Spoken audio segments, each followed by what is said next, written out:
भगवान भी खुश हो जाते हैं, बेटा तेने हमारे जीवन को बदल दिया। और जब कभी पति देव आए और अपने माता पिता की सेवा में अपनी पत्नी को देखा तो उनका भी हृदय गदगद हो गया। कहने लगे, पहले तो तुम इनसे बहुत नफरत करती थी, अब क्या हो गया तुम्हें? बोले, कुछ मत पूछो, इस छोटे से लड़का ने मेरे जीवन को बदल दिया, इसने मेरी आंखें खोल। अब तो बड़ी सेवा करती है वो बहू अपने सास ससुर की। हम तो निवेदन करते हैं सभी आप लोगों से कि इनसे बड़ा देवता दुनिया में और कोई देवता नहीं। शास्त्र कहता है, मातृ देवो भव, पितृ देवो भव, आचार्य देवो भव। ये बड़े सबसे बड़े देवता हैं।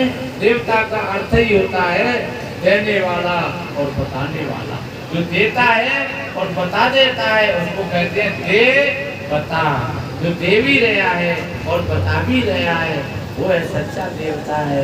तो माँ ने हमको बहुत कुछ दिया है, पिता ने हमको बहुत कुछ दिया है, सासू माँ ने बहुत कुछ दिया है और ससुर ने बहुत कुछ दिया। कोई बहन कहेगी सासू माँ ने क्या दे दिया है हमको? हमारा आदमी कमा करके लाता है। एक बार एक सास लोग में लड़ाई हो गई, झगड़ा हो गया, तो बहू ने नाराज होकर के अपनी सासू माँ से कहा, क्योंकि वो सासू माँ का प्यार बच्चे पर था ज्यादा, नाती पर था ज्यादा। ऐसा नियम है ये कि जो बच्चा होता है तो वो बाबा अम्मा के पास में ज्यादा रहता है, नाती का इसलिए बाबा अम्मा से ज्यादा रहता है, और बाबा अम्मा का भी प्यार नाती पर ज्यादा रहता है। तो वो अम्मा नाती से खेलती थी। अरे एक बात और है, नहीं बच्चों से खेलते हैं, खिलाते नहीं है, बच्चों से खेलते हैं। ये वृद्धावस्था का साधन है। अब 70 साल की उम्र हो गई, घर का काम कुछ होता नहीं है, तो अब बच्ची बच्चाओं के साथ में अपना समय पास करते हैं। बड़े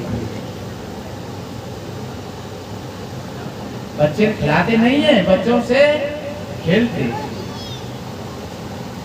जब बच्चा रोना शुरू कर देता है तो अपने बच्चे की माँ पर छोड़ दिया जाता है, इसको राख, ये रो रहा है। और जब हंस रहा होगा, खेल रहा होगा, तब उससे फिर खेलती है, ले जाती है कंधा पर बिठा करके बाहर को, चलो तुमको खिलाना है, दिखाना। बहू ने नाराज होकर के अपनी सासू माँ से कहा कि तुम खबरदार, आज से मेरे बेटा को अपनी गोद में मत लेना। उस बुढ़िया ने कहा, तो सुन, मैं तो तेरे बेटा को गोद में नहीं लूंगी, लेकिन तू अपने असली बाप की है तो तू भी मेरे बेटा के पीछे मत पड़ना, तू भी मेरे बेटे का साथ छोड़ देना। ध्यान रखो, क्योंकि उसका बेटा तो उसका आदमी है, नहीं पति है उसका। उस बहू ने अपना कान पकड़ा, कहने लगी, मैं क्या भूल गई, इनके बेटा के बिना मेरी कैसे निठ जाएगी, मेरा काम कैसे चलेगा। इसलिए माँ सबसे बड़ी देवी है। माँ से बड़ी देवी न करौली में है, न झांसी दतिया में है, न कहीं आर पार में है। अगर कोई देवी है तो वो अपने माँ देवी है। मातृ देवो भव, पितृ देवो भव। ये कर्म फल यही सिद्धांत करता चला जाता है।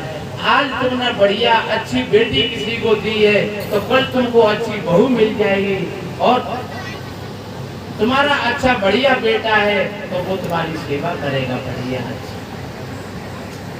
और एक बात पता है, जब किसी के माता पिता दुखी होकर के मरते हैं, रो रो करके मरते हैं, तो उन्हीं के घर में ज्यादा भूत प्रेत आते हैं।